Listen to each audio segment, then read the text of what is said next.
Good morning, students. Today we discuss about from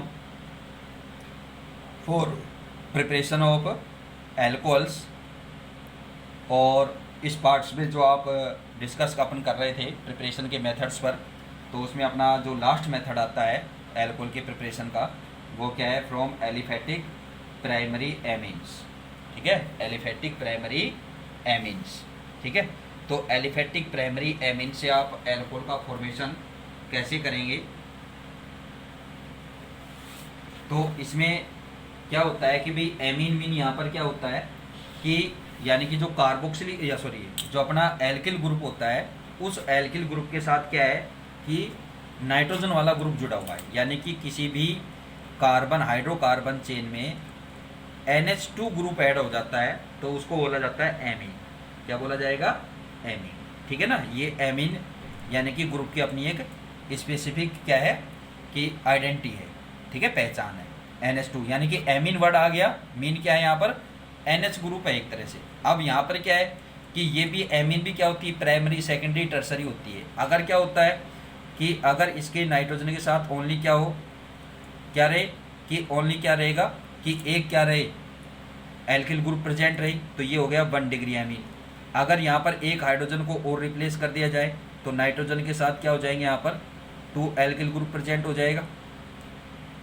ठीक है, तो ये क्या हो जाएगा, सॉरी, ठीक है, ये क्या हो गई सेकेंडरी एमीन। इसी तरह से अगर यहाँ पर क्या हो जाए कि तीनों हाइड्रोजन क्या हो जाए, इसके रिप्लेस हो जाएं और क्या आ जाए इसकी जगह एल्किल ग्रुप आ जाए, तो ये क्या हो जाएगी टर्सरी एमीन।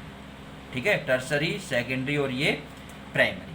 तो जो एमीन्स है यहाँ पर अपने प्राइमरी एमीन्स का यूज करेंगे और प्राइमरी एमीन्स की जो रिएक्शन है वो क्या कराएंगे अपन, क्या है कि नाइट्रस एसिड। आपने नाइट्रिक एसिड लैब में आपको 11th क्लास में मैंने दिखाया था, ठीक है ना, और आपको कुछ प्रैक्टिकल के लिए लेके गए थे तो उस टाइम आपको सारी चीज़ें बताई थी लैब में, जो आपको इंट्रोडक्शन दिया था। तो आपको नाइट्रिक एसिड का पता है क्या होता है, ये HNO3। तो HNO3 से क्या बनेगा, एक तरह से नाइट्रस एसिड, यानी किसी से रिलेटेड है, इसका भाईबंदी है एक तरह से। ठीक है, और वो क्या होता है HNO2। जो नाइट्रस एसिड है इसका फॉर्मेशन कैसे होता है कि जो सोडियम नाइट्राइट है, ठीक है, सोडियम नाइट्राइट NaNO2, ठीक है, इसकी रिएक्शन क्या होती है, हाइड्रोक्लोरिक एसिड से कराएंगे। किससे कराएंगे? हाइड्रोक्लोरिक एसिड से कराते हैं। तो आप ये कह सकते हैं कि इस रिएक्शन में डबल डिस्प्लेसमेंट होता है। क्या होता है? डबल डिस्प्लेसमेंट होता है। क्या होगा? डबल वाला, ध्यान रखना। ठीक है, HNO2 ये तो बनेगा अपना नाइट्रस एसिड और प्लस क्या हो गया NaCl। अब क्या है कि रिएक्शन के लिए अपने पास क्या अवेलेबल हो गया, नाइट्रस एसिड हो गया। तो यहाँ पर क्या है कि अपन डायरेक्टली ये कह सकते हैं कि जो रिएक्शन होती है, यानी कि जो एलिफेटिक प्राइमरी एमीन से जो एल्कोहल का प्रिपरेशन है, तो इसमें क्या है कि अपन ये कह सकते हैं कि जो रिएक्शन है वो रिएक्शन क्या होती है कि सोडियम नाइट्राइट और हाइड्रोक्लोरिक एसिड की प्रेजेंस में होती है। ठीक है ना, क्यों होगी? क्योंकि इससे क्या फॉर्मेशन होता है, क्या किसका फॉर्मेशन होगा, नाइट्रस एसिड का। ठीक है, तो इसलिए क्या है कि इसका क्या बोला अपन यहाँ पर कि इनका क्या करेंगे, यहाँ पर नाइट्रस एसिड के साथ रिएक्शन कराएंगे। ठीक है, तो जैसे आप यहाँ पर क्या है कि इसमें पहली बात, एक बात, दूसरी कंडीशन है कि यहाँ पर आप क्या है कि जो मेथिल एमीन है उसको यहाँ पर क्या है कि पार्टिसिपेट, यानी कि methyl amine does not form methanol with HNA2, यानी कि जो मेथिल एमीन है इस मेथिल एमीन से क्या है कि मैथेनॉल का फॉर्मेशन पॉसिबल नहीं है। कि क्यों? किसके साथ? यानी कि नाइट्रस एसिड से क्या है कि आप मेथिल एमीन की रिएक्शन कराएंगे तो मैथेनॉल का फॉर्मेशन नहीं होगा। ठीक है ना, और क्या बनेगा यहाँ पर, मेथॉक्सी मैथेन का फॉर्मेशन होता है। ठीक है, तो यहाँ पर क्या है कि जो फॉर्मेशन ऑफ नाइट्रस एसिड का है वो क्या है कि एक सोडियम हाइड्रोक्साइड और इसकी रिएक्शन से होता है, ये मैं ऑलरेडी आपको बता ही चुका हूँ। तो रिएक्शन आप यहाँ पर किस तरह से करेंगे, तो ये अपन ने ले ली प्राइमरी एमीन, इसके साथ ये 2 हाइड्रोजन एटम है ही। ठीक है, तो ये एमीन हो गई और इसकी रिएक्शन आप किससे कराएंगे, नाइट्रस एसिड से कराएंगे। तो नाइट्रस एसिड की स्ट्रक्चर क्या होती है, ये होती है, ठीक है, चाहे तो आप यहाँ पर डायरेक्ट लिख लेना, लेकिन आपको यहाँ पर ये ज़्यादा बेटर लगेगा। ये तो ये हो गया, यहाँ से ये बॉन्ड क्लीवेज, यहाँ से ये बॉन्ड क्लीवेज, मतलब कि ये एक साथ HHO यानी कि H2O, NN यानी कि N2, इससे क्या बन गई N2, और ये क्या हो गया ROH। तो सीधा क्या बन जाएगा, यहाँ पर आप डायरेक्टली ऐसे भी लिख सकते हो रिएक्शन आप RNH2 प्लस HNO2, ठीक है, डायरेक्ट लिख सकते हैं, ऐसी कोई प्रॉब्लम नहीं है कि आप ऐसे ही लिखें, ठीक है। ज़्यादा बेटर है कि आपको ये ज़्यादा क्लियर रहता है कि इसमें कहाँ से बॉन्ड क्लीवेज हो रही है, क्या क्या बन रहा है, तो आप डायरेक्टली ज़्यादा अच्छे तरीके से लिख पाएंगे, ठीक है। तो यहाँ पर ROH प्लस N2 प्लस पानी H2O का क्या हो जाएगा, यहाँ पर फॉर्मेशन हो जाएगा। अब यहाँ R इक्वल टू आप क्या ले सकते हैं, क्या नहीं लेना है, बस एथिल ग्रुप नहीं लेना है, आप एथिल से कोई भी ले सकते हैं, ठीक है।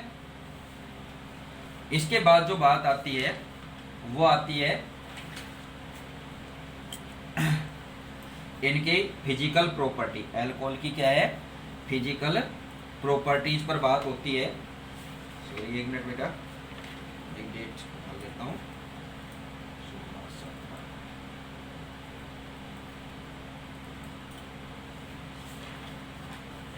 अब जो इसकी फिजिकल प्रॉपर्टी है इस पर अपन डिस्कस करेंगे। तो फिजिकल प्रॉपर्टी में क्या क्या होता है, तो अब आपको रफली वर्क से ना बता करके आपको फिर वर्क से बता रहे हैं यहाँ पर, ठीक है। देखिए अब यहाँ पर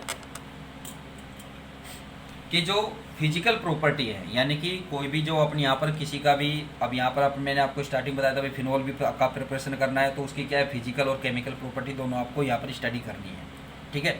तो अपने अब क्या है कि फिनोल का प्रिपरेशन, सॉरी अल्कोहल का प्रिपरेशन आज क्या हो गया, एंड हो गया इस वीडियो में। तो आज क्या है कि आज अपनी इसी वीडियो में किसकी स्टार्ट कर रहे हैं, इसकी फिजिकल प्रॉपर्टी, यानी कि अल्कोहल की फिजिकल प्रॉपर्टीज ऑफ अल्कोहल्स, ठीक है। तो अल्कोहल्स की फिजिकल प्रॉपर्टी की बात करें तो फर्स्टली क्या होता है, अल्कोहल आर न्यूट्रल मॉलिक्यूल, यानी कि क्या होता है न्यूट्रल होता है, ठीक है फर्स्ट। सेकंड क्या होता है, alcohol having carbon number from 1 to 11, ठीक है, यानी कि चेन क्या है 1 कार्बन से लेकर के 11 कार्बन तक की, हैव करेक्टरिस्टिक स्मेल, यानी कि अपनी एक स्पेशल महक रखते हैं। जैसे आप जानते हैं आजकल सैनिटाइजर यूज़ कर रहे हो कोविड-19 के चक्कर में, तो उसमें क्या है कि मेनली कौन सा यूज़ होता है, एथेनॉल, जो वाइन में यूज़ होता है। तो उसकी क्या होती है कि स्पेसिफिक क्या होती है कि स्मेल होती है। तो आपको पता है सैनिटाइजर में किस तरह की स्मेल आती है। अब आपको ये, आप साइंस के स्टूडेंट हैं तो आपको ये भी नॉलेज होनी चाहिए कि जो सैनिटाइज़र आप यूज़ कर रहे हो उसमें अल्कोहल है या नहीं है। तो अल्कोहल की क्या है कि स्पेसिफिक आप क्या किस स्मेल से आप उसको आइडेंटिफाई कर सकते हैं, ठीक है। तो आपको लैब में भी आपने देखा हुआ है, ठीक है, किस तरह की स्मेल आती है। तो अगर उसमें क्या है कि स्मेल है, उस तरह की स्मेल है, तो आपका क्या है कि सैनिटाइज़र सही है, ठीक है। अगर उसमें इस तरह की स्मेल नहीं आ रही है तो समझ लेना वो सैनिटाइज़र आपका यूज़फुल नहीं है, ठीक है।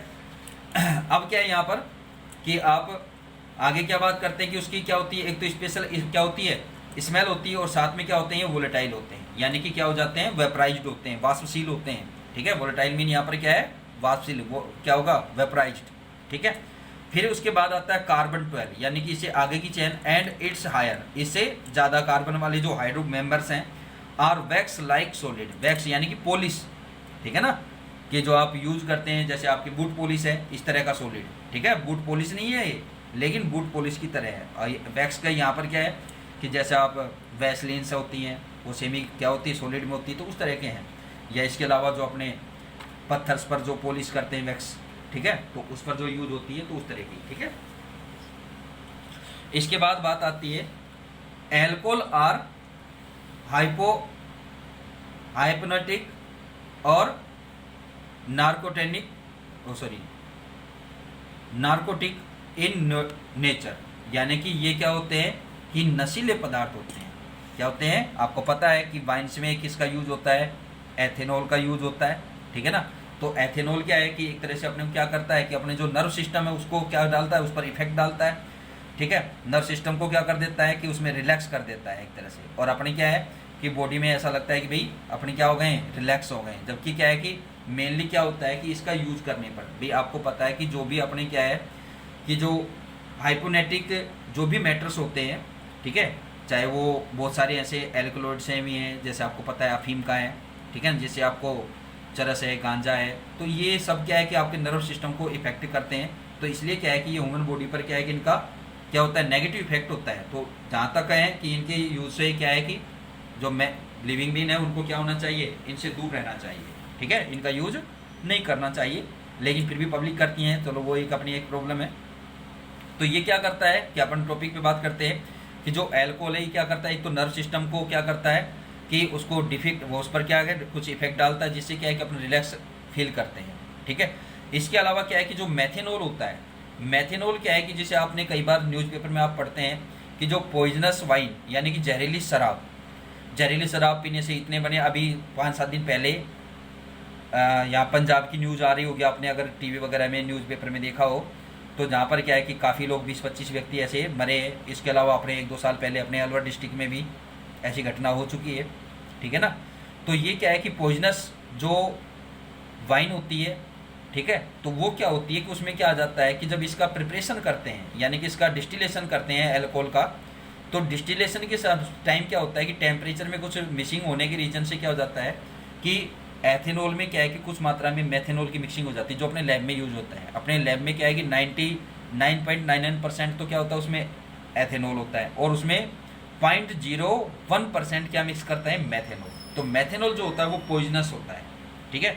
अगर इसको कोई व्यक्ति क्या कर लेता है, ड्रिंक कर लेता है, पी लेता है, तो क्या होता है कि एक तो क्या हो सकती है, ब्लाइंडनेस हो सकती है, और इसका अगर क्या है कि थोड़ी सी क्वांटिटी क्या हो गई, एक्स्ट्रा हो गई, थोड़ी सी ज़्यादा बढ़ा दी, तो उस कंडीशन में क्या है कि जो अपना लीवर होता है, ठीक है ना, लीवर की जो सेल्स होती हैं वो क्या हो जाती है, डैमेज हो जाती है। यानी कि ये इस तरह से होता है कि जो मेथेनॉल है वो क्या होगा कि जो अपने किडनी है उस किडनी में जाकर क्या होता है कि इसका ऑक्सीडेशन होगा, और ये किस में क्या चेंज हो जाएगा कि मैथेनेल में चेंज हो जाएगा। मेथेनॉल किस में चेंज होगा, मैथेनेल, यानी कि एल्डिहाइड ग्रुप में चेंज हो जाएगा। और एल्डिहाइड ग्रुप क्या है कि और भी पॉइजनस हो जाता है। तो उस रीजन से क्या होगा कि जो सेल्स होती हैं किडनी की, जो लीवर की, वो सेल्स क्या है कि इस तरह से क्या हो जाती है, स्कंदित हो जाती है, यानी कि एक तरह से क्लोटिंग हो जाती है उसकी। जैसे क्या है कि अपना एग को बॉईल करते हैं, तो एग को बॉईल करने पर जो बॉईल क्या हो जाता है कि एक तरह से उसका सेमीकंडक्टर बहुत सॉलिड हो जाता है। तो उस तरह से क्या है कि जो लीवर है उसकी सेल भी क्या है कि इस तरह से ही हो जाती है। तो उस कंडीशन में क्या है कि लीवर क्या कर देता है, वर्क करना छोड़ देता है, और कंडीशन में क्या हो जाती है कि उसकी डेथ हो जाती है, ठीक है, विक्टिम की क्या हो जाएगी, डेथ हो जाएगी यहाँ पर, ठीक है।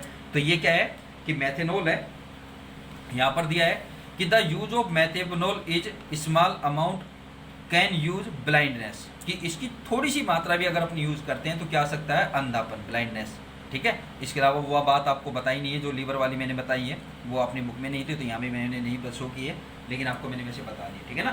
कि इसको क्या है, पॉइजनस वाइन बोलते हैं, ठीक है। इसके अलावा क्या है कि जो टर्सरी एल्कोहल होता है is use to hypnotic and tranquilliser, ठीक है ना। यानी कि ये क्या है कि एक तीव्र क्या होता है कि मादक पदार्थ होता है, नशीला, ठीक है, इसलिए इसका यूज क्या करते हैं, ट्रैंक्विलाइजर यानी कि बेहोश करने, ठीक है ना। Because its hypnotic effect is more, ठीक है ना, ये ज़्यादा प्रभावी। इसके बाद आती है इसकी बात सोलुबिलिटी। तो सोलुबिलिटी की बात करें तो ये क्या है कि वाटर में सोलुबल होता है, इसके जो लोअर मेंबर्स होते हैं वो सोलुबल है, लेकिन हायर मेंबर क्या होते हैं, इनसोलुबल होते हैं। लेकिन क्या है कि इसकी सोलुबिलिटी का रीजन क्या है कि जो लोअर मेंबर है तो उनकी सोलुबिलिटी का रीजन होता है हाइड्रोजन बॉन्डिंग, ठीक है, इंटरमोलिकुलर हाइड्रोजन बॉन्डिंग होती है, जिसके रीजन से क्या होता है कि एल्कोहल क्या हो जाता है, वाटर में डिजोल्व हो जाता है, ठीक है। तो यहाँ पर आपको इसका दिया हुआ है सिस्टम कि the lower member are highly soluble in water due to their ability to form hydrogen bond, ठीक है, with water molecule. The solubility decrease with increasing in size of alkyl group, यानी कि अगर क्या है कि अल्कोहल के हायर ग्रुप आते जाएंगे, हायर ग्रुप क्या आएंगे, जब एल्किल ग्रुप क्या करेगा, आप इंक्रीज करेंगे तो इनकी सोलुबिलिटी क्या होती जाएगी, डिक्रीज होती जाएगी, ठीक है। The solubility increase with increasing the branching of isomeric alcohol. Isomeric यानी कि एल्कोहल क्या है कि फॉर्मूला सेम है, लेकिन क्या है कि ब्रांच हो जाए, ठीक है ना। तो वो क्या है, आइसोमर होते हैं, आपको ऑलरेडी 11th में आपने पढ़ा है आइसोमर क्या होते हैं, ठीक है ना। तो आइसोमेरिक स्ट्रक्चर आपने कुछ एग्जांपल्स लेके आपने फॉर्म भी की थी। तो अब यहाँ पर क्या है कि ब्रांच होगा, तो उस ब्रांच हो गया मीन क्या है कि वो आइसोमेरिक हो गया।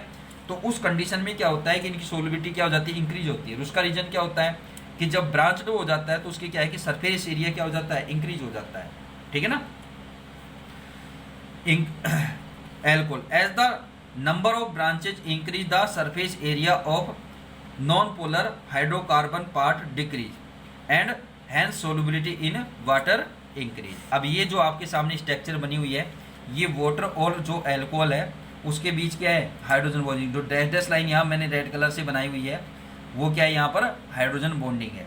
और हाइड्रोजन बॉन्डिंग के रीजन से क्या है, यहाँ पर ये क्या होते हैं, सोल्यूबल होते हैं, यानी कि इनके वाटर में सोल्युबिलिटी। और इसी बेस पर यहाँ पर क्या बात आती है कि इनका बॉइलिंग पॉइंट। तो जो एल्कोहल्स होता है, इन एल्कोहल के अगर बॉइलिंग पॉइंट पर बात करें तो एल्कोहल का जो बॉइलिंग पॉइंट है वो क्या होता है कि जो इनके सिमिलर मास वाले यानी कि इक्विवेलेंट मास वाले क्या है कि जो हाइड्रोकार्बन्स हैं या अदर ऑर्गेनिक कंपाउंड्स हैं, तो उनके कंपेयर क्या होता है कि एल्कोहल का जो बॉइलिंग पॉइंट है वो हायर होता है। और उसका रीजन भी क्या होता है, इसमें हाइड्रोजन बॉन्डिंग। यानी कि एल्कोहल क्या है कि वाटर के साथ तो इस तरह से हाइड्रोजन बॉन्डिंग बनाता है, लेकिन क्या है कि ये आपस में भी क्या बनाते हैं कि जो एल्कोहल के मॉलिक्यूल है वो आपस में भी क्या बनाएंगे, हाइड्रोजन बॉन्डिंग का फॉर्मेशन इनके बिटवीन हो जाता है। तो उस रीजन से क्या है कि इनके बॉइलिंग पॉइंट क्या हो जाते हैं, इंक्रीज हो जाते हैं। तो आपको यहाँ पर एक क्वेश्चन यहाँ पर पुट हो सकता है बोर्ड में भी कि जो एल्कोहल है, इन एल्कोहल्स का क्या है कि बॉइलिंग पॉइंट हायर होता है, वो कंपेरेड किसके, कि इनके सिमिलर मास वाले जो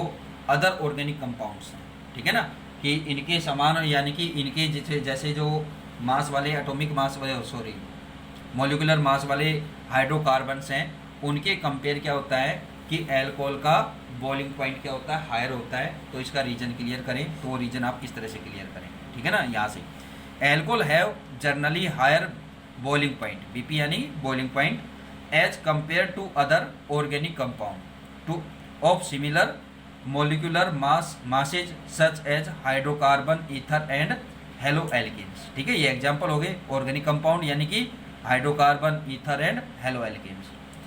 as the number of carbon atom in alcohols increase, van der Waals force also increase and therefore boiling point increase. एक तो वैन डर वाल्स फोर्स हो गया और सेकंड क्या होता है, हाइड्रोजन बॉन्डिंग। नेक्स्ट क्या है कि the boiling point decrease with increasing of branch in carbon chain because of decrease in van der Waals force with decrease in surface area.